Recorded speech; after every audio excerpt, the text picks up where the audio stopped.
নমস্কাৰ জনাইছোঁ সকলোকে। এয়া আজি আমাৰ দুপৰীয়া সাজত কিনো আছিলে চাওঁ বলক।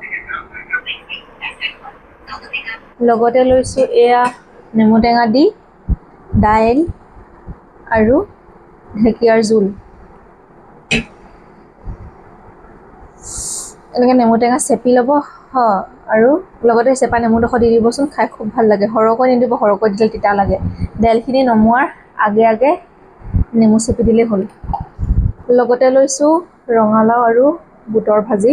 এয়া হৈছে শুকান মাছ দি কচু ঠাৰি ভাজা, অকণমান জলকীয়া দি ঢেকীয়াৰ ভাজি, অকণমান তিয়ঁহৰ চালাড লৈ লৈছোঁ আৰু এটা জলকীয়া। ভিডিঅ'টো শেষৰলৈকে চোৱাৰ বাবে ধন্যবাদ জনাইছোঁ। যদি ভাল লাগে লাইক কমেণ্ট কৰিব, লগতে ছাবস্ক্ৰাইব